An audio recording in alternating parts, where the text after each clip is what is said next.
Pressure കൂടുന്നത് പലപ്പോഴും വൃക്കരോഗത്തിൻ്റെ ലക്ഷണമാകാം.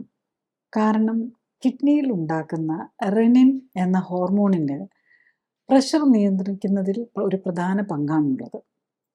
അമിത രക്തസമ്മർദ്ദം ഒരു ജീവിതശൈലി രോഗമാണ്.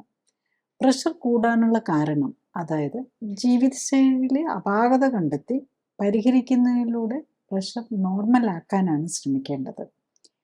പകരം മരുന്നുകൾ കഴിച്ച് പ്രഷർ നിയന്ത്രിക്കാൻ ശ്രമിക്കുന്നത് വൃക്കയുടെ ജോലിഭാരം വീണ്ടും കൂട്ടുകയാണ് ചെയ്യുന്നത്. ഇത് CKD അഥവാ ക്രോണിക് കിഡ്നി ഡിസീസ്, അതായത് പതുക്കെ വൃക്ക നശിക്കുന്നതിന് കാരണമാകാം. വൃക്കയുടെ പ്രവർത്തനം ഏതാണ്ട് പൂർണ്ണമായി നശിക്കുമ്പോഴാണ് ഡയാലിസിസ് വേണ്ടി വരുന്നത്. പ്രഷർ കൂടി തുടങ്ങി എന്ന് കണ്ടാൽ വൃക്കയ്ക്ക് എന്തെങ്കിലും തകരാറുണ്ടോ എന്ന് കണ്ടെത്താനും ഉണ്ടെങ്കിൽ അതിന് കാരണം കണ്ടെത്തി പരിഹരിക്കാനുമാണ് ശ്രമിക്കേണ്ടത്. മരുന്നിൻ്റെ സഹായമില്ലാതെ ബ്ലഡ് പ്രഷർ നിയന്ത്രിക്കാനായാൽ മാത്രമേ വൃക്ക നശിക്കുന്നത് തടയാനാവൂ. പ്രഷർ കൂടുതലുള്ളവർ എന്തെല്ലാമാണ് ശ്രദ്ധിക്കേണ്ടത്? എങ്ങനെ ജീവിതശൈലി ക്രമീകരണത്തിലൂടെ പ്രഷർ നിയന്ത്രിക്കാനാകും? എങ്ങനെ വൃക്കരോഗം നേരത്തെ കണ്ടെത്താനാകും? വൃക്കയെ സംരക്ഷിക്കാനായി എന്തൊക്കെ ശ്രദ്ധിക്കണം? ഹൈപ്പർ ടെൻഷൻ അല്ലെങ്കിൽ അമിത രക്തസമ്മർദ്ദം ഉണ്ടോ എന്ന് കണ്ടെത്താൻ നമുക്കിന്ന് വളരെ എളുപ്പമാണ്. ഈ ഡിജിറ്റൽ BP അപ്പാറ്റസ് കിട്ടും. എല്ലാവരുടെയും വീട്ടിൽ നമുക്ക് ഒരു BP അപ്പാറ്റസ്, ഒരു തെർമോമീറ്റർ ഇതൊക്കെ ഉണ്ടാവേണ്ടതാണ്. അപ്പോൾ ഇപ്പോഴത്തെ BP അപ്പാറ്റസിലാണെങ്കിൽ പൾസ് റേറ്റും കിട്ടും. അപ്പം അതൊരു BP അപ്പാറ്റസ് എല്ലാവർക്കും ഉണ്ടാവണം ശരിക്കും. അതുപോലെ ഒരു വെയിങ് മെഷീൻ നമുക്ക് വീട്ടിൽ നമ്മളുടെ ആരോഗ്യ സംരക്ഷണത്തിന് ഏറ്റവും അത്യാവശ്യമായിട്ടുള്ള 3 കാര്യങ്ങളാണ്. ഒന്ന്, ടെമ്പറേച്ചർ നോക്കാനുണ്ടാകണം. അതിലും പ്രധാനമാണ് ഒരു വെയിങ് മെഷീൻ ഉണ്ടാകുക എന്നുള്ളത്. ടെമ്പറേച്ചർ വല്ല പനിയോ ഇൻഫെക്ഷൻ വരുമ്പോഴാണല്ലോ. പക്ഷെ അതൊന്നും ഇല്ലാത്തപ്പോഴും നമ്മുടെ വെയിറ്റ് കൺട്രോൾ ചെയ്യാൻ പറ്റണം. ഹൈറ്റ് നമുക്ക് വലിയ ഹൈറ്റിന് വേണ്ടിയിട്ട് വലിയ മെഷീനൊന്നും ഇല്ലെങ്കിൽ നമുക്ക് അളന്ന് നോക്കാവുന്ന കാര്യമേ ഉള്ളൂ. വെയിങ് മെഷീൻ ഉണ്ടാകണം. ഹൈറ്റിനനുസരിച്ചുള്ള വെയിറ്റേ ഉണ്ടെന്നുള്ളത് ഉറപ്പാക്കുക. പിന്നെ വേണ്ടതാണ് ഒരു BP അപ്പാറ്റസ്. അപ്പോൾ BP അപ്പാറ്റസ് ഉണ്ടെങ്കിൽ നമുക്ക് BP കൂടുന്നുണ്ടോ എന്നുള്ളത് അറിയാൻ പറ്റും. നമ്മൾ BP മാക്സിമം ആകാവുന്ന ഐഡിയൽ എന്ന് പറഞ്ഞു കഴിഞ്ഞാൽ ഒരു 120/80, 110/70 ഒക്കെയാണ് ഐഡിയൽ BP എന്ന് പറയുന്നത്. ഓക്കെ, 130/80 ആണ് നമ്മൾ മാക്സിമം ആകാവുന്നതായിട്ട് നമ്മൾ കണക്കാക്കുന്നത്. അപ്പോൾ ഒരു പ്രാവശ്യത്തെ ഒരളവ് വെച്ചിട്ട് നമുക്ക് BP കൂടുതലാണെന്ന് പറയാൻ പറ്റില്ല. കാരണം നമ്മളുടെ ആവശ്യം അനുസരിച്ച് ബോഡിക്ക് പ്രഷർ കൂട്ടാനും കുറയ്ക്കാനും ഉള്ള ഇതുണ്ട്. നമ്മൾ റെസ്റ്റിലിരിക്കുന്നപ്പോഴത്തെ BP ആണ് നമ്മളീ പറയുന്നത്. അപ്പോൾ നമ്മളൊരു ഫിസിക്കൽ ആക്ടിവിറ്റി ചെയ്ത് കഴിയുമ്പോൾ ഓടുവോ അല്ലെങ്കിൽ ഒരു സ്ട്രെസ്ഫുൾ സിറ്റുവേഷൻ ഉണ്ടെങ്കിൽ നാച്ചുറലി BP കൂടണം. അതിനാണ് നമ്മളുടെ ബോഡിയിൽ പല മെക്കാനിസംസ് ഉണ്ട്. നമ്മുടെ ഫൈറ്റ് ഓർ ഫ്ലൈറ്റ് അതൊക്കെ തീരുമാനിക്കാൻ വേണ്ടിയിട്ടുള്ള അഡ്രിനൽ ഹോർമോണ്, പലതരം ഹോർമോണുണ്ട്. അപ്പം അതൊക്കെ വരുമ്പം നാച്ചുറലി BP കൂടാം. അപ്പം അത് വെച്ച് നമ്മൾ അങ്ങനെയുള്ള ഒരു സാഹചര്യത്തിൽ BP നോക്കിയിട്ട് ഹൈപ്പർ ടെൻഷനാണെന്ന് എടുക്കേണ്ട കാര്യമില്ല. റെസ്റ്റിംഗ് സ്റ്റാറ്റസിലുള്ള BP നോക്കുമ്പോൾ കൂടുന്നുണ്ടോ എന്നുള്ളതാണ് നമ്മൾ പ്രൈമറിലി അറിയേണ്ടത്. അപ്പോൾ അത് നമുക്ക് സെൽഫായിട്ട് കണ്ടുപിടിക്കാൻ ഇന്ന് പറ്റും.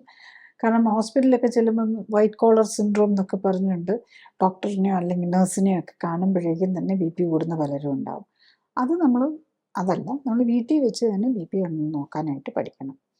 പിന്നെ BP കൂടുതലാണെന്ന് കണ്ടു കഴിഞ്ഞ് കഴിഞ്ഞാൽ നമ്മളെപ്പോഴും BP കൂടുതലാണെന്ന് കണ്ടു കഴിഞ്ഞാൽ ഉടനെ മരുന്ന് സ്റ്റാർട്ട് ചെയ്യുക എന്നുള്ളതാണ്. BPക്ക് ഒരു പ്രധാന കാരണമാകാവുന്ന കിഡ്നിയിലുണ്ടാകുന്ന കിഡ്നി തകരാറിൻ്റെ ഒരു ലക്ഷണമായിട്ടാണ് BP വരുന്നത്. അതായത് അതിൻ്റെ ഒരു ആഫ്റ്റർ എഫക്റ്റ്, ലക്ഷണം എന്നുള്ളതിനേക്കാളും ആഫ്റ്റർ എഫക്റ്റ്. അപ്പോൾ കിഡ്നിക്ക് തകരാറുണ്ടോ എന്ന് കണ്ടുപിടിക്കാനുള്ളതിൽ ഈ early detection of renal failure, kidney പ്രശ്നങ്ങൾ അറിയാനുള്ള ഒരു മാർഗം കൂടെയാണ് പ്രഷർ നോക്കുക എന്നുള്ളത്. അപ്പം നമുക്ക് പ്രഷർ കൂടുമെന്ന് കണ്ടു കഴിഞ്ഞാൽ ഡെഫിനറ്റ്ലി നമ്മൾ കിഡ്നി ഫങ്ഷനാണ് പിന്നെ നോക്കേണ്ടത്. കിഡ്നിയിലെ ഫങ്ഷനിൽ എങ്ങനെയാണ് നമ്മൾ നോക്കുക? ഒന്ന്, ബ്ലഡിൽ RFT, റീനൽ ഫങ്ഷൻ. അതിനകത്ത് ക്രിയാറ്റിൻ ഉണ്ട്, യൂറിയ ഉണ്ട്, യൂറിക് ആസിഡ് ഉണ്ട്, GFR, കാൽസ്യം, അങ്ങനെ കുറേ കാര്യങ്ങൾ വരും. അതിൽ ഏറ്റവും ഫാസ്റ്റ് നമ്മൾ നേരത്തെ തന്നെ ബ്ലഡ് ടെസ്റ്റ് നമ്മൾ ഏറ്റവും ഏർലി ഡയഗ്നോസിന് ബെനിഫിഷ്യൽ ആയിട്ടുള്ള ക്രിയാറ്റിനാണ്. ക്രിയാറ്റിനേക്കാളും കൂടുതൽ GFR ആണ്. GFR എന്ന് പറയുന്നത് ക്രിയാറ്റിന് ബേസിൽ ക്രിയാറ്റിൻ്റെ വാല്യൂന്ന് നമ്മൾ കാൽക്കുലേറ്റഡ് ആയിട്ട് ഈ GFR എന്ന് പറയും.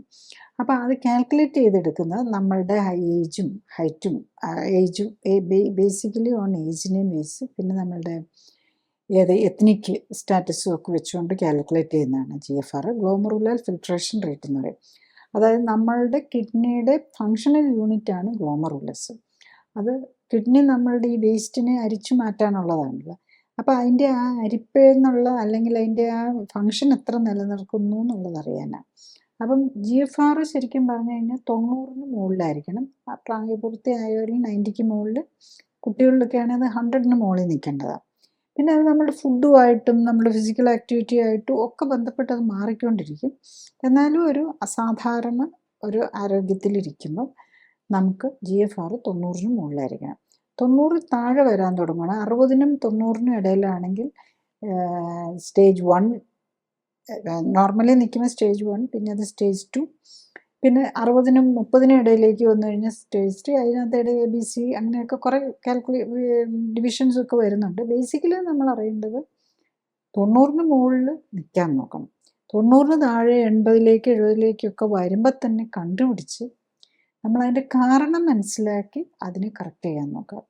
കാരണം ഒരു കിഡ്നി എടുത്തവർക്ക് പോലും, അതായത് 2 കിഡ്നി ഉള്ള ഒരെണ്ണം ഡൊണേറ്റ് ചെയ്തവർക്ക് പോലും GFR 90ന് മുകളിലുണ്ടാവും. അപ്പം പകുതി ഫങ്ഷൻ പോയി. അതും കഴിഞ്ഞ് മിക്കവാറും നമ്മളുടെ ബോഡി കിഡ്നിയുടെ ഫങ്ഷനിൽ മൊത്തത്തിലുള്ളതിൻ്റെ ഒരു 1/3 വന്നു കഴിഞ്ഞാലേ അതിൽ GFRൽ പോലും എന്തെങ്കിലും ചേഞ്ച് വരുള്ളൂ എന്നുള്ളതാണ്. അപ്പോൾ GFRൽ ചേഞ്ച് വന്നാൽ അതുകൊണ്ട് തന്നെ മനസ്സിലാക്കണം നമ്മുടെ 3ൽ 2 കിഡ്നി ഫങ്ഷനും പോയിട്ടുണ്ടാകും. ഈവൻ 50% പോയിട്ടുള്ളവർക്ക് പോലും നോർമലായിരിക്കും. അല്ലെ ഒരു കിഡ്നി മാറ്റി വെച്ച് വേറൊരാളുടെ അവയവമെടുത്ത് മാറ്റി വെച്ചിരിക്കുന്ന ഒരാൾക്ക് പോലും റീനൽ ഫങ്ഷന് GFR ഏകദേശം 90ക്ക് മുകളിലുണ്ടാവും, അല്ലെങ്കിൽ അറ്റ്ലീസ്റ്റ് അറൗണ്ട് 90 ഒക്കെ ഉണ്ടാവും. അപ്പം 50% പോലും റീനൽ ഫങ്ഷൻ ഇല്ല. മിക്കവാറും ഒരു 30%ലേക്ക് വന്നു കഴിഞ്ഞാൽ GFR താഴാൻ തുടങ്ങുള്ളൂ. അല്ലാതെ GFR 60%, 60 എന്ന് കണ്ടാൽ അതിൻ്റെ അടുത്ത് റീനൽ ഫങ്ഷൻ 60%, കിഡ്നിയുടെ ഫങ്ഷൻ 60 ഉണ്ടെന്നല്ല. അത് ആ ഒരു ഡിസ്റ്റിങ്ഷനും കൂടെ മനസ്സിലാക്കണം. പിന്നെ പലപ്പോഴും യൂറിക് ആസിഡ് കൂടാൻ തുടങ്ങുമ്പോൾ നമ്മൾ യൂറിക് ആസിഡ് ഉണ്ടാകുന്ന സിസ്റ്റത്തെ ബ്ലോക്ക് ചെയ്യാനുള്ള മരുന്നുകളാണ് പലപ്പോഴും കഴിച്ചു തുടങ്ങുന്നത്. യൂറിക് ആസിഡ് കിഡ്നി ഫങ്ഷൻ, അതായത് എക്സസ് ഉള്ള യൂറിക് ആസിഡിനെ കിഡ്നിയാണ് പുറത്തേക്ക് വിടേണ്ടത്. യൂറിക് ആസിഡിന് പല പോസിറ്റീവ് ഫങ്ഷൻസും ഉണ്ട് ശരിക്കും നമ്മുടെ ബോഡിയിൽ. അതൊരു ആൻറ്റാസിഡ് പോലെയും കൂടെയാണ് വർക്ക് ചെയ്യുന്നത്. അത് നമ്മുടെ ഒരു DNA ഒരു പ്യൂരിൻ എന്ന് പറയുന്നത് അതിൻ്റെ ഒരു മെറ്റബോളിസത്തിൻ്റെ വേസ്റ്റാണ്. പക്ഷേ അതിന് പോസിറ്റീവ് ഫങ്ഷൻസും ഉണ്ട്. പിന്നെ അത് കൂടുതലുള്ളപ്പോൾ അത് കിഡ്നി കളയണം. അത് കിഡ്നി കളയാതെ നിൽക്കുമ്പോഴാണ് യൂറിക് ആസിഡ് കൂടുന്നത്. ഒന്നെങ്കിൽ കിഡ്നിക്ക് അത് കളയാൻ പറ്റുന്നില്ല, അല്ലെങ്കിൽ നമ്മൾ പ്രോട്ടീൻ കൂടുതൽ, പ്രത്യേകിച്ച് പ്യൂരിൻസ് ഉള്ള കൂടുതൽ, അത് പ്രത്യേകിച്ച് മത്സ്യം, മാംസം, അത് നോൺ വെജിറ്റേറിയൻ ഐറ്റംസ്, അല്ലെങ്കിൽ മോർ ആവശ്യത്തിൽ കൂടുതൽ ഫുഡ് കഴിക്കുമ്പോഴാണ് അല്ലെങ്കിൽ വരുന്നത്. അപ്പം ബേസിക്കലി യൂറിക് ആസിഡ് കൂടിയാൽ നമ്മൾ ഫുഡൊന്ന് കൺട്രോൾ ചെയ്യുക, മോർ പ്രോട്ടീനുള്ള ഫുഡൊക്കെ ഒന്ന് കുറയ്ക്കുക. അത് കഴിഞ്ഞിട്ട് വീണ്ടും നോക്കുക. എന്നിട്ടും കൂടുതലാണ് അതിൻ്റെ അർത്ഥം നമുക്ക് കിഡ്നിക്ക് പ്രോബ്ലം വന്നിട്ടുണ്ടാകാം എന്നുള്ളതാണ്. പിന്നെ നമ്മുടെ കിഡ്നി ഫങ്ഷനെ അതായത് കിഡ്നിയുടെ ഫങ്ഷനെ നമ്മൾ തിരിച്ചറിയാനായിട്ട് ഉള്ളത് യൂറിൻ ടെസ്റ്റാണ്. യൂറിൻ നമ്മൾ മൈക്രോസ്കോപ്പിൽ നോക്കും. യൂറിനിൽ ആൽബുമിൻ ഉണ്ട്, അല്ലെ പ്രോട്ടീൻ കൂടുതൽ കാണിക്കുന്ന പ്രോട്ടീൻ ലീക്ക്, അതായത് നമ്മളുടെ കിഡ്നി ലീക്ക് ചെയ്യുന്നു എന്നാണ് ആൽബുമിൻ കാണുകയാണെങ്കിൽ. അതുപോലെ RBCs കാണാം, അതായത് ചുമന്ന രക്താണുക്കളുടെ സൈസ് ചെറുതാണല്ലോ. അപ്പോൾ അതും അതിൽ കൂടെ ലീക്ക് ചെയ്ത് പോവാം.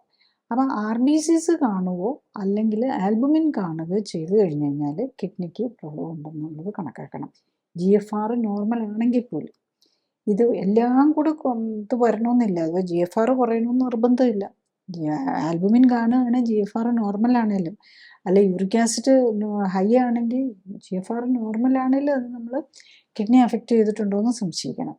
പിന്നെ ചിലർ ഇപ്പം ഉള്ളത് ഈ കാസ്റ്റ് കാണുക, അതൊക്കെ വേറെ മൈക്രോസ്കോപ്പിക് ഫീച്ചേഴ്സാണ്. യൂറിനറി ഇൻഫെക്ഷൻ്റെ എന്തെങ്കിലും ഉണ്ടോ, അങ്ങനത്തെ കാര്യങ്ങളും നമ്മൾ യൂറിനിൽ നിന്ന് അറിയാൻ പറ്റും. മൂത്രത്തിൽ പഴുപ്പുണ്ടോയെന്നോ, അല്ലെ മൂത്രത്തിൽ കൂടെ കൂടുതൽ എന്തെങ്കിലും സ്റ്റോണിൻ്റെ ലക്ഷണങ്ങളോ ക്രിസ്റ്റൽസ് കാണോ, അങ്ങനെയൊക്കെ അറിയാം. പിന്നെ കിഡ്നിക്ക് വേണ്ടിയിട്ട് നമ്മൾ ചെയ്യേണ്ട ഒരു ടെസ്റ്റ് ഒരു സ്കാനിങ് ആണ്. സ്കാനിങ് നോക്കുമ്പോൾ നമ്മൾ ലിവറിനെ കുറിച്ചും മൊത്തത്തിൽ ഇൻഡസ്ട്രീനെ കുറിച്ചും പാൻക്രിയാസിനെ കുറിച്ചും ഒക്കെ അറിയാം. അതുകൂടാതെ കിഡ്നിയുടെ കണ്ടീഷൻ അറിയാൻ പറ്റും.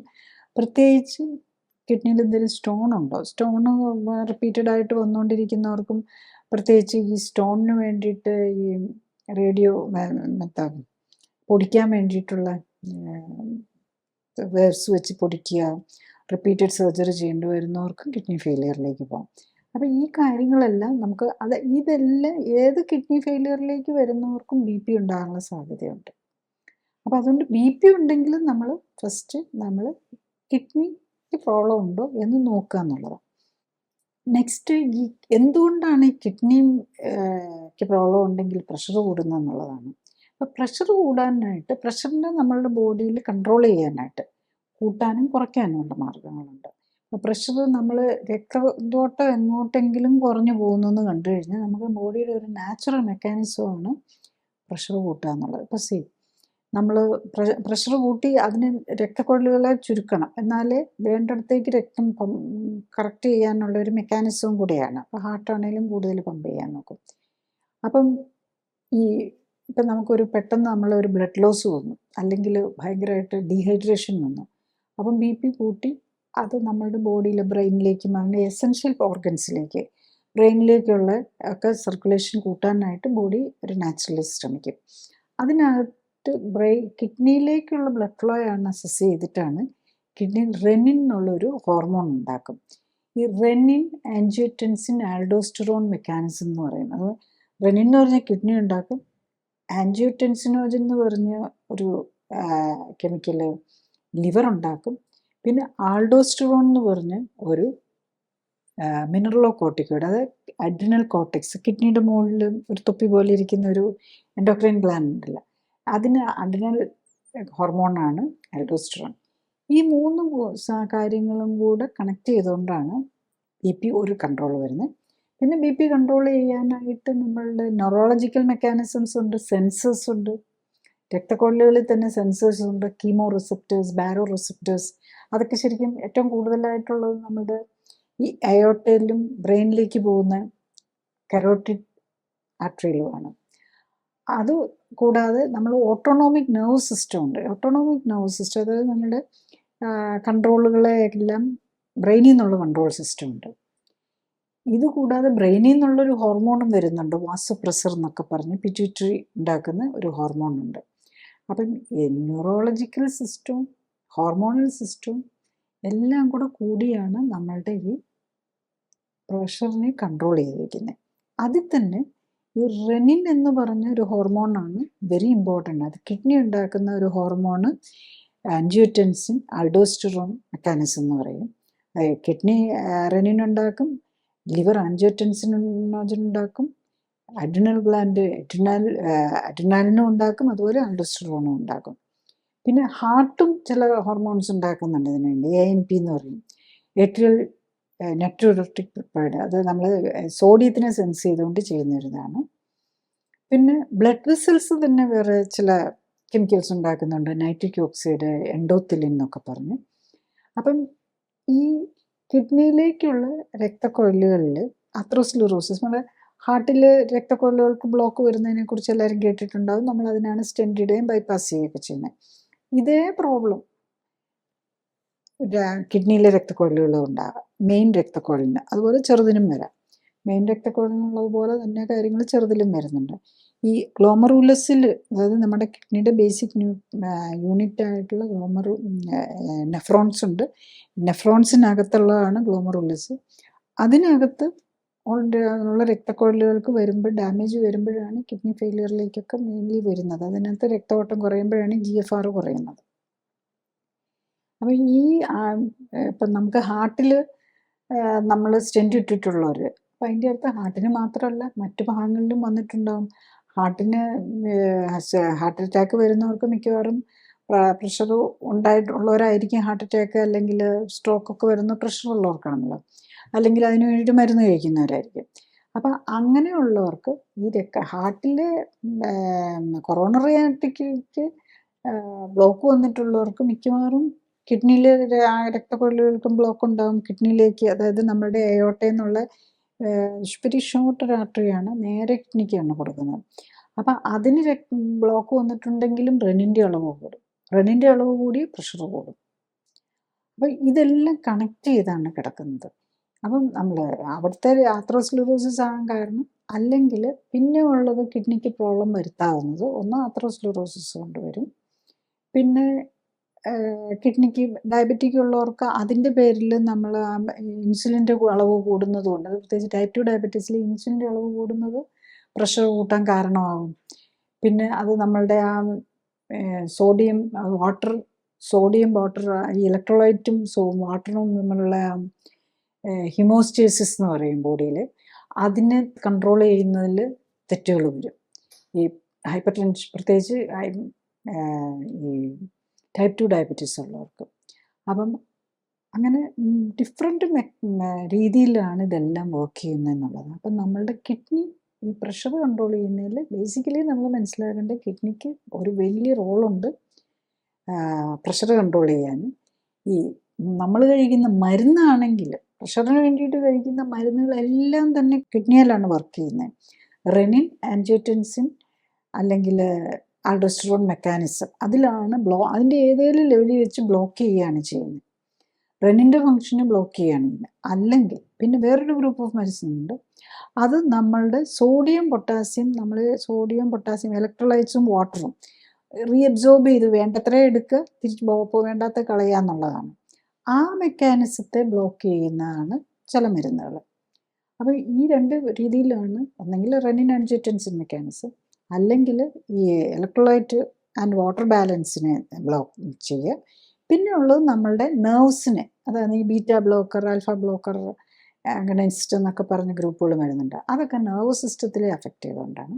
അതും ഫൈനലി വരുമ്പം ഈ രക്തക്കുഴലുകളിലേക്കുള്ള, ഈവൻ കിഡ്നിയിലേക്കുള്ള രക്തഓട്ടത്തെയും കൂടി അത് ബാധിക്കുന്നുണ്ടെന്നുള്ളതാണ്.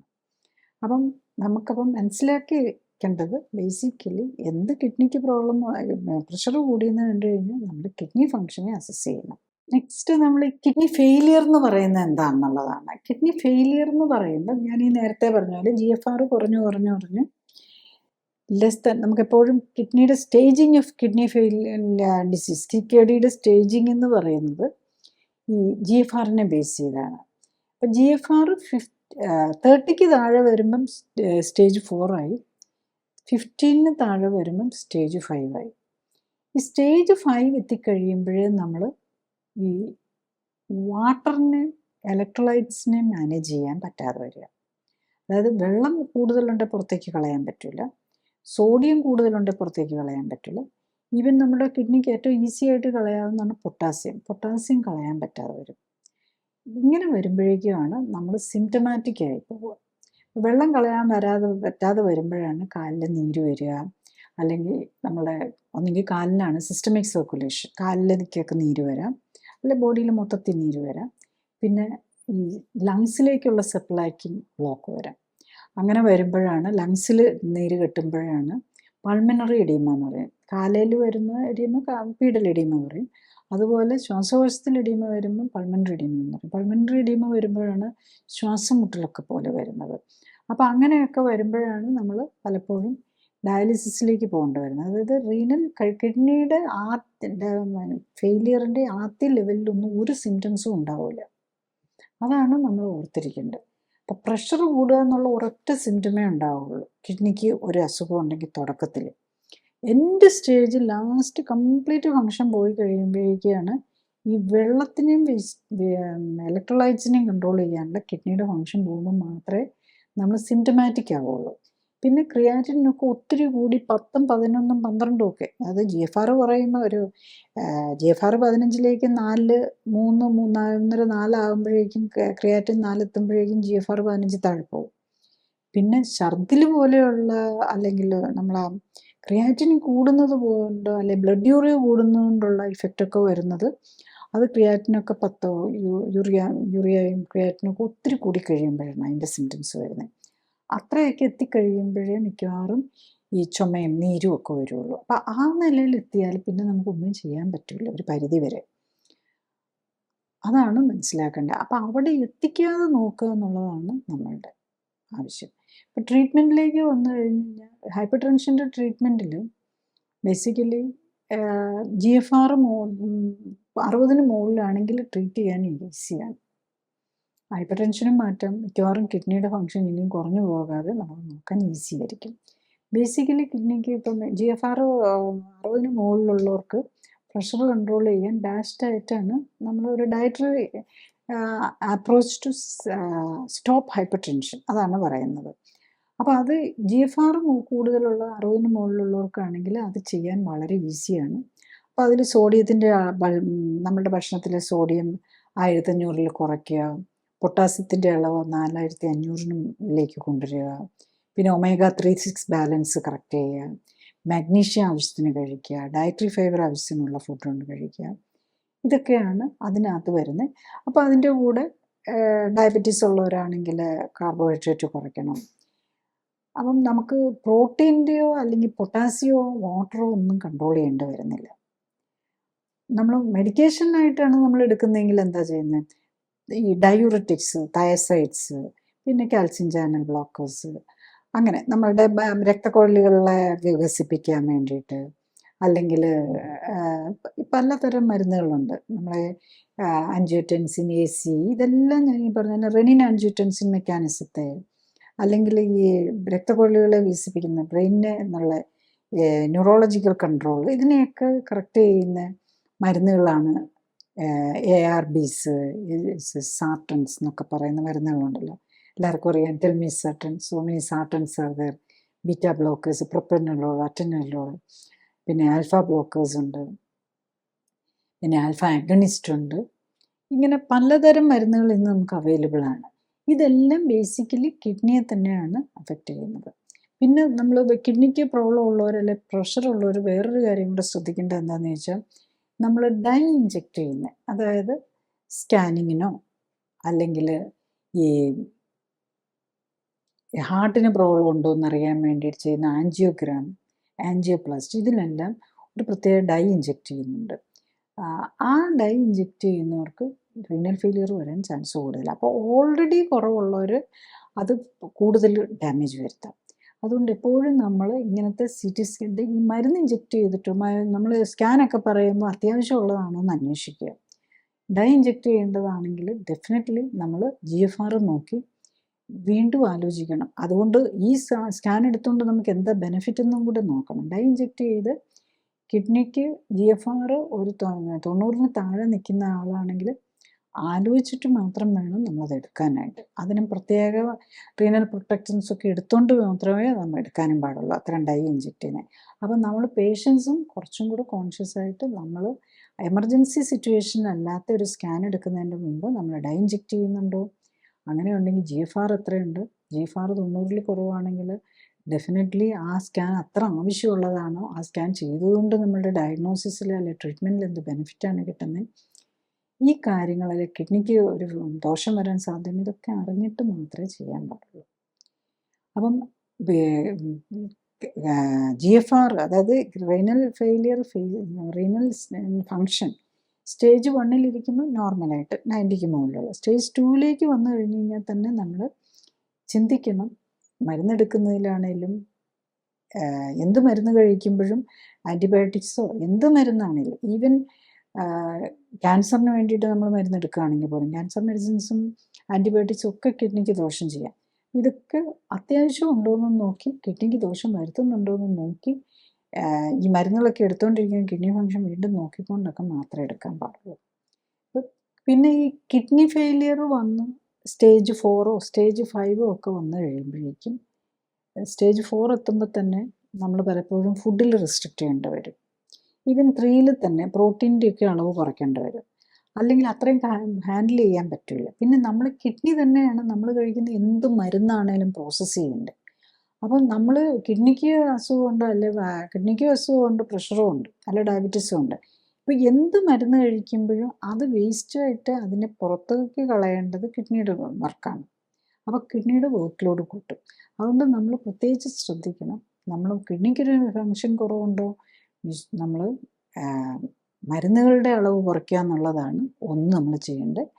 പിന്നെ നോക്കേണ്ടത് സ്റ്റേജ് 3-ഉം 4-ഉം ഒക്കെ എത്തിക്കഴിഞ്ഞാൽ നമുക്ക് ഫുഡിൽ ഒത്തിരി റെസ്ട്രിക്ഷൻ വേണ്ടി വരും. 5 എത്തിക്കഴിഞ്ഞാൽ 5-ൻ്റെ ആണെങ്കിൽ പോലും തുടക്കത്തിൽ വെള്ളത്തിലധികം റെസ്ട്രിക്ഷൻ വേണ്ടി വരുന്നില്ല. പക്ഷെ ലേറ്റ് സ്റ്റേജൊക്കെ എത്തിക്കഴിയുമ്പോഴാണ് വെള്ളത്തിൻ്റെയും കൂടെ റെസ്ട്രിക്ഷൻ വരുന്നത്. അപ്പോഴാണ് നമ്മൾ ഡയാലിസിസിലേക്ക് പോകേണ്ടി വരുന്നത്. അപ്പോൾ അവിടെ എത്തിക്കാതിരിക്കുക എന്നുള്ളതായിരിക്കണം നമ്മളുടെ ലക്ഷ്യം. കിഡ്നിയെ പ്രഷർ വരുമ്പോഴേ നമ്മൾ നോക്കുക കിഡ്നിക്ക് പ്രോബ്ലം ഉണ്ടോ. കിഡ്നിക്ക് പ്രോബ്ലം ഉണ്ടെന്ന് കണ്ടു കഴിഞ്ഞ് കഴിഞ്ഞാൽ അപ്പം തന്നെ മരുന്നില്ലാതെ പ്രഷർ കൺട്രോൾ ചെയ്യാൻ നോക്കുക എന്നുള്ളതാണ് വേണ്ടത്. അപ്പം നമ്മൾ ഇത്രയും പറഞ്ഞ് നമ്മളൊന്ന് സമ്മറൈസ് ചെയ്യുകയാണെങ്കിൽ ബേസിക്കലി നമ്മൾ പ്രഷർ എന്ന് കണ്ടു കഴിഞ്ഞ് കഴിഞ്ഞാൽ അപ്പം തന്നെ അത് കിഡ്നിക്ക് രോഗം കൊണ്ടാണോ എന്നുള്ളത് മനസ്സിലാക്കുക എന്നുള്ളത്. അപ്പം മിക്കവാറും പ്രഷറുള്ള ആൾക്ക് കിഡ്നി രോഗം ഉണ്ടാകാൻ സാധ്യതയുണ്ട്. അപ്പം GFR നോക്കുക. അത് മാത്രമല്ല മറ്റുള്ള എല്ലാ പാരാമീറ്റേഴ്സും നോക്കുക. ബ്ലഡിലുള്ള പാരാമീറ്റേഴ്സ്, യൂറിനുള്ള പാരാമീറ്റേഴ്സ് ഒക്കെ നോക്കി എന്തുകൊണ്ട് ഇത് വന്നു എന്ന് കണ്ടുപിടിക്കുക എന്നുള്ളതാണ്. അപ്പോൾ കിഡ്നിക്ക് പലപ്പോഴും നമ്മൾ മിസ് ചെയ്തു പോകുന്നത് ഒരു ഓട്ടോ ഇമ്മ്യൂൺ നെഫ്രോപ്പതി ഉണ്ട്. അത് വന്നു കഴിഞ്ഞ് കഴിഞ്ഞാൽ ലക്ഷണങ്ങളൊന്നും ഉണ്ടാവില്ല. നമ്മൾ നേരത്തെ കിഡ്നി ഫംഗ്ഷനൊക്കെ നോക്കി GFR നോക്കി ആൽബുമിനൊക്കെ നോക്കി വെച്ചില്ലെങ്കിൽ അത് എൻഡ് സ്റ്റേജ് ലാസ്റ്റ് 5 സ്റ്റേജും കഴിഞ്ഞ് അങ്ങ് 5 സ്റ്റേജ് ഒക്കെ ഒരു സ്റ്റേജ് 5 ഓഫ് റീനൽ ഫെയിലിയർ എന്ന് പറയുന്നതിൻ്റെ തുടക്കം സ്റ്റേജ് എത്തിക്കഴിയുമ്പോൾ പോലും ക്രിയാറ്റിനൊക്കെ ഒരു GFR <15 എന്ന് പറഞ്ഞു കഴിഞ്ഞാലും മിക്കവാറും ഒരു ക്രിയാറ്റിനൊക്കെ ഒരു 4ഉം 5ഉം ഒക്കെ ഉണ്ടാവുള്ളൂ. പക്ഷെ 10ന് മുകളിലേക്കൊക്കെ ചെല്ലുമ്പോഴാണ് നമ്മൾ സിംറ്റംസിലേക്ക് വരുന്നത്. അപ്പോൾ അവിടെ എത്തുന്നതിന് മുമ്പ് അറിയുക എന്നുള്ളതാണ് ഏറ്റവും പ്രധാനമായിട്ടുള്ളത്. പിന്നെ ഇതിനെല്ലാത്തിനും കാരണം 2 ഘടകങ്ങളാണ്. ഒന്ന് ജെനറ്റിക്സും ഒന്ന് ലൈഫ് സ്റ്റൈലും. അപ്പോൾ ജെനറ്റിക്കലി നമ്മളുടെ ഫാമിലിയിൽ റീനൽ ഫെയിലിയറോ റീനൽ ഫെയിലിയറോ വന്നിട്ടുള്ളവരാണെങ്കിൽ ഡെഫിനറ്റ്ലി നമ്മൾ നേരത്തെ തന്നെ മനസ്സിലാക്കി നമ്മളുടെ മരുന്നുകളുടെ ഉപയോഗവും ഈ സ്കാനിങ്ങും മറ്റേ ആൻജിയോപ്ലാസ്റ്റിയും ആൻജിയോഗ്രാമും ഒക്കെ പോലെ ഉള്ള കാര്യങ്ങൾ, ഡൈ ഇഞ്ചെക്റ്റ് ചെയ്തിട്ടുള്ള കാര്യങ്ങളും ഡൈ ഇഞ്ചെക്റ്റ് ചെയ്തുള്ള സ്കാനിങ്ങും ഒക്കെ എടുക്കുമ്പോൾ നമ്മൾ ഇടയ്ക്കിടയ്ക്ക് GFRും കിഡ്നി ഫംഗ്ഷനും കിഡ്നി ഫംഗ്ഷനും എല്ലാ ആസ്പെക്റ്റും ഇടയ്ക്കിടയ്ക്ക് നോക്കിക്കൊണ്ടിരിക്കുക എന്നുള്ളതാണ് അവർ ചെയ്യേണ്ടത്. എന്തെങ്കിലും കുറവ് വരുന്നുണ്ടെങ്കിൽ അത് മരുന്ന് കഴിച്ച് കറക്റ്റ് ചെയ്യാനായിട്ട് നോക്കരുത്. കാരണം മരുന്നുകൾ വീണ്ടും കിഡ്നിക്ക് ദോഷം വരുത്തുള്ളൂ. ഒരു മരുന്ന് കൊണ്ടും കിഡ്നി ഫംഗ്ഷൻ ഇമ്പ്രൂവ് ചെയ്യാനായിട്ടുള്ള കാര്യമായിട്ടുള്ള ഒന്നുമില്ല. അതൊക്കെ ഒരു കിഡ്നി പ്രൊട്ടക്റ്റൻ്റ് എന്നൊക്കെ പറഞ്ഞ് നമുക്കിപ്പോൾ ഈ ഡൈ ഒക്കെ ഇഞ്ചെക്റ്റ് ചെയ്ത് എടുക്കേണ്ട വന്നാൽ അപ്പോഴത്തേക്കൊരു ഷോർട്ട് ടൈം ചില മരുന്നുകളുണ്ട് കൊടുത്തു കഴിഞ്ഞാൽ അതിനൊരു പ്രൊട്ടക്റ്റീവ് ഇഫക്റ്റിൽ അതിനെ മാറ്റാനായിട്ട്, അതായത് ആ ഒരു പ്രൊട്ടക്ഷൻ കൊടുക്കുന്നത്. അതൊക്കെ അത്യാവശ്യം ഉണ്ടെങ്കിൽ മാത്രം എടുക്കേണ്ട കാര്യങ്ങളാണ്. ഈവൻ ആ മരുന്നിനെയും കിഡ്നി വേണം ലിവർ മെറ്റബോളൈസ് ചെയ്യും ജനറലി, കിഡ്നിയിൽ നിന്ന് വേണം അത് പുറത്തു പോകാൻ. അപ്പോൾ ആ ഒരു കാര്യം നമ്മൾ മനസ്സിലാക്കുക. എന്ത് മരുന്നും നമ്മുടെ കിഡ്നിയുടെ സ്ട്രെസ്സ് കൂട്ടും. എന്ത് രോഗവും കിഡ്നിയുടെ സ്ട്രെസ്സ് കൂട്ടും. പ്രത്യേകിച്ച് ഈ metabolic disorders, diabetes, cholesterol, uric acid ഇതുപോലെയുള്ളത്. അപ്പോൾ അതിന് മരുന്നെടുക്കുന്നുണ്ടെങ്കിൽ നമ്മൾ അതൊക്കെ മരുന്ന് വെച്ച് കൺട്രോൾ ചെയ്യാതെ ലൈഫ് സ്റ്റൈൽ വെച്ച് കൺട്രോൾ ചെയ്യാനായിട്ടാണ് നമ്മൾ നോക്കേണ്ടത്.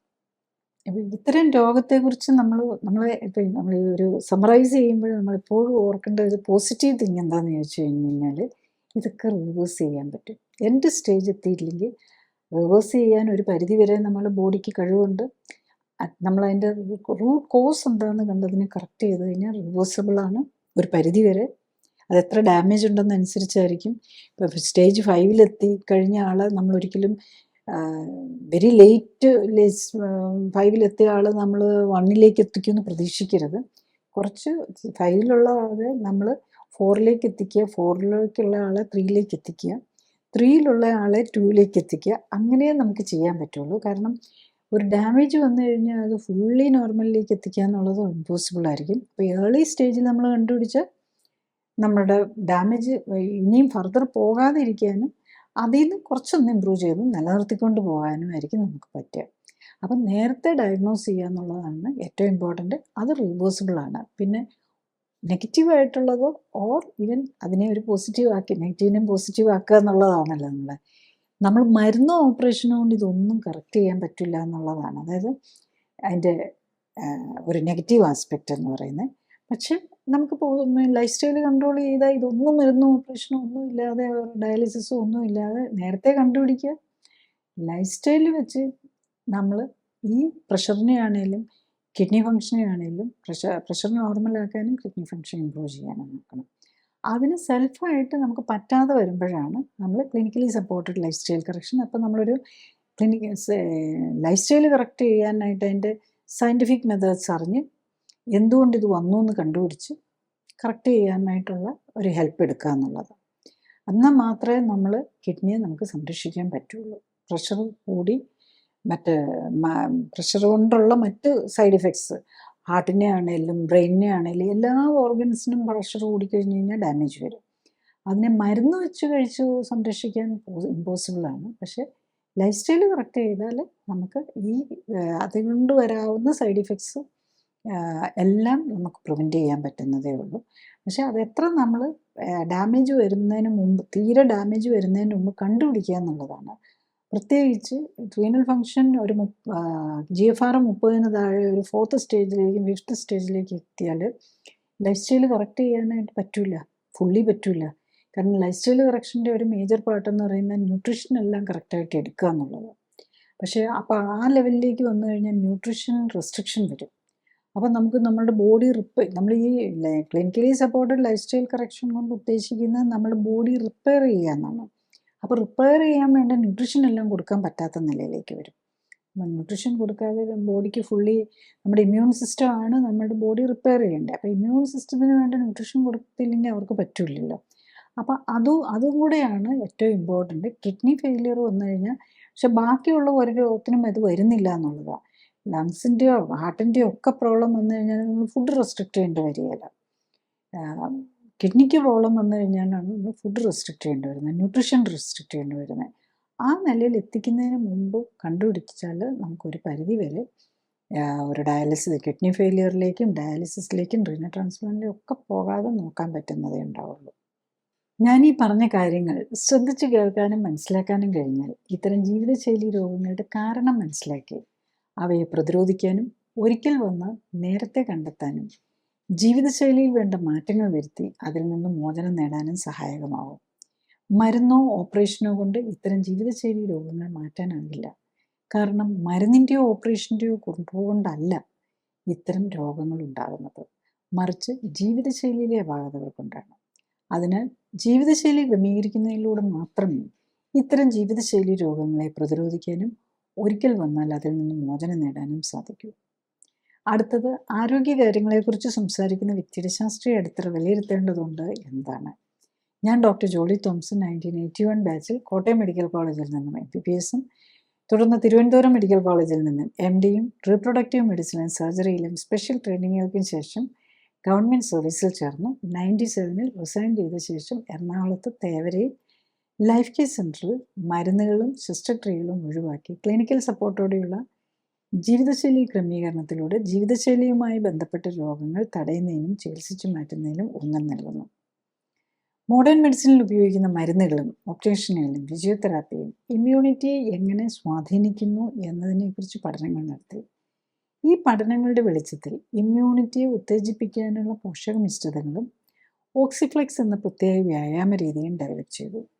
ഈ പോഷക മിശ്രിതങ്ങളുടെയും ഓക്സിഫ്ലെക്സ് വ്യായാമത്തിൻ്റെയും സഹായത്തോടെ കോശങ്ങളെ ശാക്തീകരിച്ച് രോഗമുക്തിയെ സഹായിക്കാനും ആരോഗ്യം ഉത്തമമാക്കാനും നിലനിർത്താനും സഹായിക്കുന്ന സെൽ ആക്ടിവേഷൻ എന്ന നൂതന ചികിത്സാ രീതിയും ഡെവലപ്പ് ചെയ്തു. അടുത്തതായി, എന്താണ് ക്ലിനിക്കലി സൂപ്പർവൈസ്ഡ് ആൻഡ് സപ്പോർട്ടഡ് ജീവിതശൈലി ക്രമീകരണം എന്നതാണ്.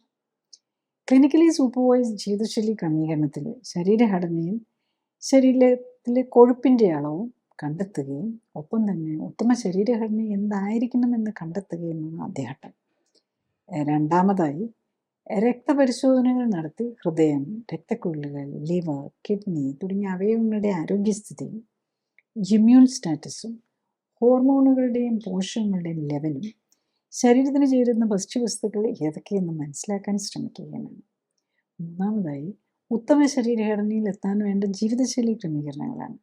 രോഗിയുടെ പ്രത്യേകതകൾ അനുസരിച്ച് ഉത്തമ ന്യൂട്രീഷനും വ്യായാമവും നൽകുന്നതിനൊപ്പം ശരീരത്തിലെത്തുന്ന വിഷാംശം കുറയ്ക്കാനുമാണ് ഇതിൽ ശ്രമിക്കുന്നത്. ശരീരകോശങ്ങൾക്ക് പ്രവർത്തിക്കാൻ ഉത്തമമായ സാഹചര്യം ഒരുക്കുന്നതിലൂടെ ജീവനാധാരമായ മെറ്റബോളിക് അഥവാ രാസപ്രവർത്തനങ്ങളുടെ സമതുലിതാവസ്ഥ വീണ്ടെടുക്കുകയും നിലനിർത്തുകയുമാണ് ലക്ഷ്യം. ജീവിതശൈലി ക്രമീകരണത്തിലൂടെ രക്തയോട്ടവും മെറ്റബോളിക് പ്രവർത്തനങ്ങളും ഹോർമോൺ ബാലൻസും ഇമ്മ്യൂണിറ്റിയും ശരീരഘടനയും ഉത്തമമാക്കാനും നിലനിർത്താനും കഴിഞ്ഞാൽ ഒട്ടുമിക്ക ജീവിതശൈലി രോഗങ്ങളെയും പ്രതിരോധിക്കാനാകും.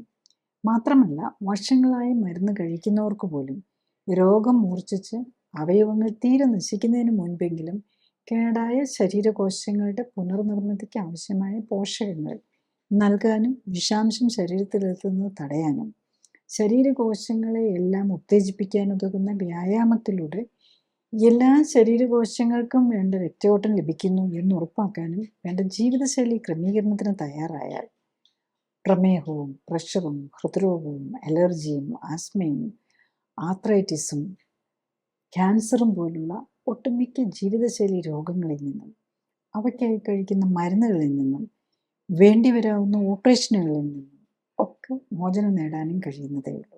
ക്ലിനിക്കലി സപ്പോർട്ടഡ് ജീവിതശൈലി ക്രമീകരണം കൊണ്ട് ഈ പ്രഷറുമായിട്ട് റിലേറ്റഡ് ആയിട്ടുള്ള കിഡ്നി പ്രോബ്ലംസ് എന്താണ് അതിൻ്റെ റിസൾട്ട് എന്നുള്ളതാണ്.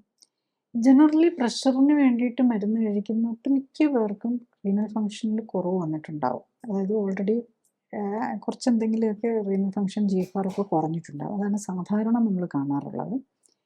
പ്രത്യേകിച്ച് പ്രഷറുള്ളവർക്ക് പലപ്പോഴും അതിൻ്റെ കൂടെ അങ്ങനെയുള്ള, അതായത് ഷുഗറൊന്നും ഇല്ലാതെ പ്രഷർ മാത്രമായിട്ടുള്ള, പ്രത്യേകിച്ച് ഓവർ വെയ്റ്റും ഒന്നും ഇല്ലാത്ത, നമ്മളൊരു മെറ്റബോളിക് സിൻഡ്രോമിൻ്റെ ഭാഗമായിട്ട് പ്രഷർ കൂടും. അതല്ല, അവരിലും കിഡ്നി ഫങ്ഷൻ പ്രോബ്ലം വരാം. പക്ഷെ അതൊന്നും ഇല്ലാതെ നോർമൽ വെയിറ്റ്, വലിയ ഓവർ വെയിറ്റ് ഒന്നുമില്ല, കുടവയറില്ല, ഡയബറ്റിസ് ഇല്ല, എന്നാലും പ്രഷർ വേണമെന്നവർ പ്രത്യേകം ശ്രദ്ധിക്കണം.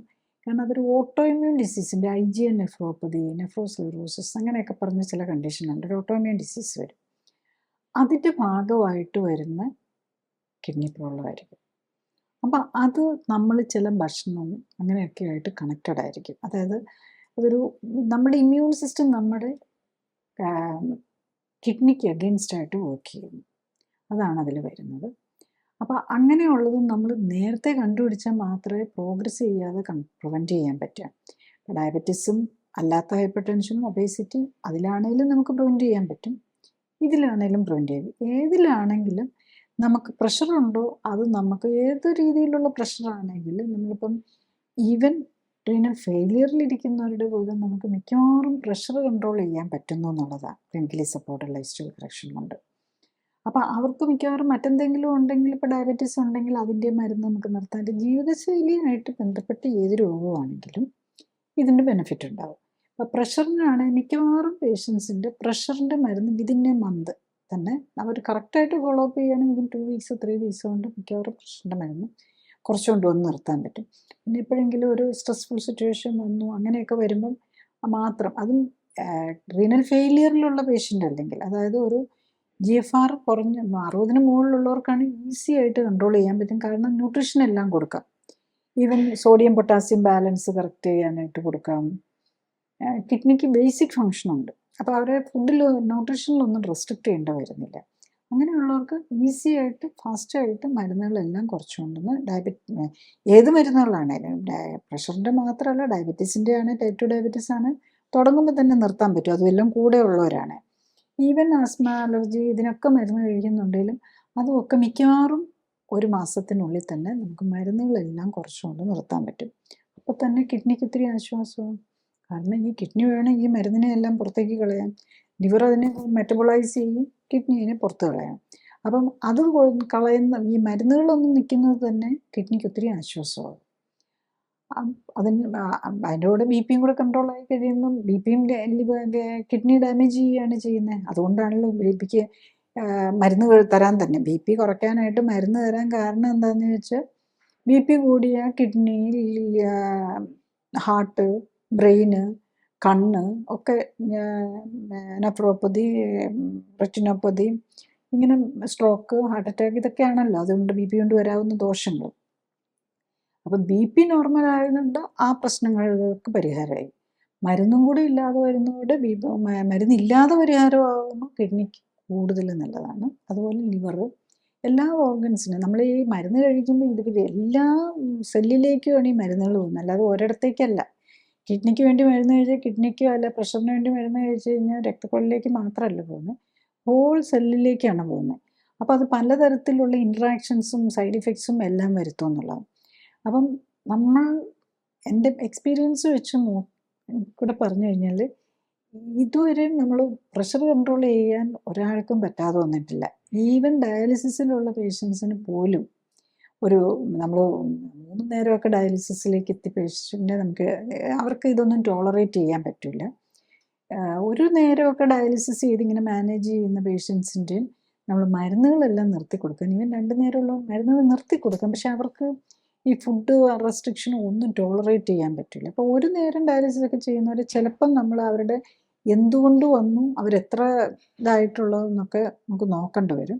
പക്ഷെ ജനറലി ആ നിലയിലല്ല നമ്മൾ clinically supported life style correction എടുക്കേണ്ടത്.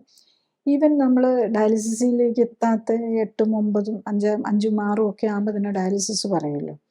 അങ്ങനെയുള്ള പേഷ്യൻസിന് പോലും നമുക്ക് മരുന്നുകളെല്ലാം മാറ്റി, പ്രഷറും ഷുഗറും ഒക്കെ ഉള്ളവരായിരിക്കും, ഈ മരുന്നുകളിൽ നിന്നെല്ലാം മാറി കൺട്രോൾ ചെയ്യാൻ പറ്റും. പിന്നെ കിഡ്നി ഫങ്ഷൻ എത്ര ഇമ്പ്രൂവ് ചെയ്യാൻ പറ്റുമെന്ന് ചോദിച്ചു കഴിഞ്ഞ് കഴിഞ്ഞാൽ, ഇപ്പം 10ഉം ക്രിയാറ്റിനും 10ഉം ഒക്കെ എത്തിയിരിക്കുന്നവരുണ്ടാവും. അവരുടെ ക്രിയാറ്റിൻ കുറച്ച് കൊണ്ടുവന്ന് നമ്മൾ എയിം ചെയ്യുന്നത് ഒരു 6ഓ 7ലോ ഒക്കെ എത്തിച്ച് ഡയാലിസിസിലേക്ക് കൊണ്ടുവന്ന് നോക്കുക എന്നുള്ളത്. അപ്പോൾ അതിലും മുകളിലേക്ക് വന്നു കഴിയുമ്പോഴാണ് യൂഷ്വലി വരുന്നത്. പിന്നെ അതേസമയത്ത് നമ്മൾ ക്രിയാറ്റിനൊരു 4ലൊക്കെ നിൽക്കുന്നവരാണ് കാണുന്നതെങ്കിൽ, അപ്പം അത് നമ്മൾ പതുക്കെ അതും ഇച്ചിരി കുറച്ചുകൊണ്ടുവന്ന് 2ഓ 3ലോ എത്തിക്കുക എന്നുള്ളത്. ഇതെല്ലാം എന്തോരം പറ്റുമെന്നുള്ളത് ആ ബോഡിയുടെ അവരുടെ എന്ത് രോഗം കൊണ്ട് വന്നു. ഇപ്പോൾ കുറച്ച് ഓവർ വെയ്റ്റും ഒക്കെ ഉള്ള ഡയബറ്റിക്കും പ്രഷറും എല്ലാം ഉള്ള ഒരു മെറ്റബോളിക് സിൻഡ്രോമിൻ്റെ ഭാഗമായിട്ട് വന്ന് കിഡ്നി ഫെയിലിയർ, അതായത് പ്രഷറും ഇത് മറ്റുള്ള എല്ലാം കൂടെ ഉണ്ടെങ്കിൽ അവർക്ക് കുറച്ചും കൂടി ഫാസ്റ്റർ ഇഫക്റ്റ് ആയിരിക്കും. ഇപ്പോൾ ചിലരൊക്കെ നമ്മൾ 40ലൊക്കെ വന്നിട്ടുള്ളത്, GFR 40ഒക്കെ നിൽക്കുന്ന പ്രോട്ടീനൂറിയൊക്കെ ഉള്ളവർക്ക് തിരിച്ച് നമുക്ക് 90ന് മുകളിലേക്ക് കൊണ്ടുപോകാൻ പറ്റിയിട്ടുള്ളവരുമുണ്ട്. പക്ഷെ 40ന് മുകളിലുള്ളവർ 40 അറൗണ്ട് 40, 30 ഒക്കെ നിൽക്കുന്നവരാണെങ്കിൽ, അതായത് 4ലേക്ക് പോയിട്ടില്ല 3ൽ നിൽക്കുന്നവരാണെങ്കിൽ അതിൻ്റെ മുകളിൽ നിലയിലേക്ക്, 3ലുള്ളവരെ ആണെങ്കിൽ 2ലേക്ക് കൊണ്ടുവരാൻ പറ്റും, ഈസി ആയിട്ട് കൊണ്ടുവരാം. 3ലുള്ളവരെ ചിലപ്പം നമുക്ക് ഈവൻ 1ലേക്ക് നോർമലിലേക്ക് കൊണ്ടുവരാൻ പറ്റുമെന്നിരിക്കും. പക്ഷേ ഈ 15ന് താഴെ പോയി 5 തന്നെ ലേറ്റ് 5 സ്റ്റേജിലൊക്കെ എത്തിയവർക്ക് നമ്മൾ ഏർലി സ്റ്റേജ് 5 ഒക്കെ ആണെങ്കിൽ ചിലപ്പം നമ്മൾ 2ലേക്ക് എത്തിക്കാൻ പറ്റിയെന്നിരിക്കും. അങ്ങനെ പറ്റാറുണ്ട്.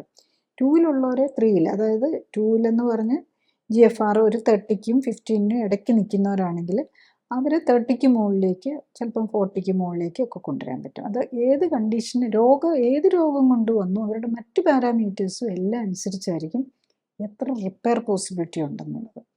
അപ്പം ഏറ്റവും നേരത്തെ കണ്ടുപിടിച്ച് കഴിഞ്ഞാൽ നമുക്കത് കണ്ടുപിടിച്ചല്ലോ. പിന്നെ നമ്മൾ GFR 70 ഉള്ളപ്പോൾ തന്നെ നമ്മൾ കണ്ടുപിടിച്ചാൽ അത് മിക്കവാറും 90ന് മുകളിൽ കൊണ്ടുപോകാൻ പറ്റിയെന്നിരിക്കും. അപ്പം പിന്നെ നമ്മൾ പേടിക്കേണ്ട കാര്യം വരുന്നില്ല. അപ്പം നമുക്കറിയാം നമ്മുടെ കിഡ്നിക്ക് പ്രോബ്ലമാണ്. പിന്നെ ഈ ഡയറക്ഷൻസ് അനുസരിച്ച് ഫോളോ ചെയ്ത് പോവുകയാണ്, നമ്മൾ മരുന്നുകളും ഇല്ലാതെ പോവുകയാണെങ്കിൽ നമുക്കൊരു റീനൽ ഫെയിലിയർ വെച്ച് മരിക്കുകയോ ഇതിൻ്റെ ഇല്ലാത്ത നിലയിലേക്ക് കൊണ്ടുപോകാൻ പറ്റും. പിന്നെ അല്ലെങ്കിൽ വേറെന്തെങ്കിലും പ്രത്യേക സാഹചര്യത്തിൽ വല്ല ഇൻഫെക്ഷനൊക്കെ വന്നു മാത്രമേ വരുള്ളൂ. റീസണബിളി നമ്മൾ നേരത്തെ കണ്ടുപിടിക്കുക, നേരത്തെ കണ്ടുപിടിച്ചാൽ മരുന്നില്ലാതെ മാനേജ് ചെയ്യാനായിട്ട് നോക്കുക. മരുന്നില്ലാതെ പറ്റുന്നതേ ഉള്ളൂ. പ്രഷർ കൺട്രോൾ ചെയ്യാനാണെങ്കിലും കിഡ്നിക്ക് വേണ്ടിയിട്ട് ഒരു മരുന്നുമില്ല, നമുക്കറിയാം. ഡയാലിസിസ് എന്ന് പറഞ്ഞ ഒരു ആർട്ടിഫിഷ്യൽ കിഡ്നി പോലെ നമ്മളൊരു പാർട്ട് ടൈം 2 hours കിഡ്നിയുടെ ഒരു ഫങ്ഷൻ പോലെ കിട്ടുകയാണ് ചെയ്യുന്നത്. അതിലേക്ക് പോകാതെ നോക്കുക എന്നുള്ളതാണ് നമ്മളിതിന് ഇമ്പോർട്ടൻസ് കൊടുക്കേണ്ടത്. ക്ലിനിക്കലി സപ്പോർട്ടഡ് ജീവിതശൈലി ക്രമീകരണത്തിൽ രോഗലക്ഷണങ്ങളെ അല്ല ഫോക്കസ് ചെയ്യുന്നത്, അതിൻ്റെ അടിസ്ഥാന കാരണമായ ശരീരഘടനയിലെയും ഹോർമോൺ ബാലൻസിലെയും ഇമ്മ്യൂണിറ്റിയിലെയും വ്യതിയാനങ്ങളെയും അവയ്ക്ക് കാരണമായ ജീവിതശൈലിയിലെ അപാകതകൾ പരിഹരിക്കാനുമാണ്. അതുകൊണ്ടാണ് ഏത് പ്രായത്തിലുള്ള ആൾക്കും ഒരേ സമയം വ്യത്യസ്ത രോഗങ്ങൾക്കും രോഗലക്ഷണങ്ങൾക്കും അസ്വസ്ഥതകൾക്കും ആശ്വാസം ലഭിക്കുന്നത്. രോഗമുക്തിക്ക് ആധാരം ഇമ്മ്യൂൺ സിസ്റ്റമാണ്. ഇമ്മ്യൂൺ സിസ്റ്റത്തിന് ഉത്തമമായി പ്രവർത്തിക്കാനുള്ള അവസരമൊരുക്കുകയും അതിലൂടെ ശരീരത്തിൻ്റെ സെൽഫ് ഹീലിംഗ് പവറിനെ ഉത്തേജിപ്പിക്കുകയുമാണ് വേണ്ടത്. സ്വയം ജീവിതശൈലി ക്രമീകരിച്ച് ആരോഗ്യം ഉത്തമമാക്കി നിലനിർത്താനാണ് എല്ലാവരും ശ്രമിക്കേണ്ടത്. അതിന് കഴിയാതെ വരുമോ? ഹൃദ്രോഗവും ക്യാൻസറും പോലുള്ള മാരകരോഗങ്ങൾ സംശയിക്കപ്പെടുമ്പോഴും ഒന്നിൽ കൂടുതൽ രോഗങ്ങളുള്ളവർക്കും മരുന്നുകൾ ദീർഘകാലം ഉപയോഗിക്കേണ്ടി വരുന്നവർക്കും മരുന്നുകൾ കൊണ്ടും അസ്വസ്ഥതകൾ മാറ്റാൻ കഴിയാതെ വരുമ്പോഴും ഓപ്പറേഷൻ ആവശ്യമായി വരുന്നവർക്കുമാണ് ക്ലിനിക്കൽ സപ്പോർട്ടോടെയും സൂപ്പർവിഷനോടെയും ഉള്ള ജീവിതശൈലി ക്രമീകരണം ആവശ്യമായി വരുന്നത്.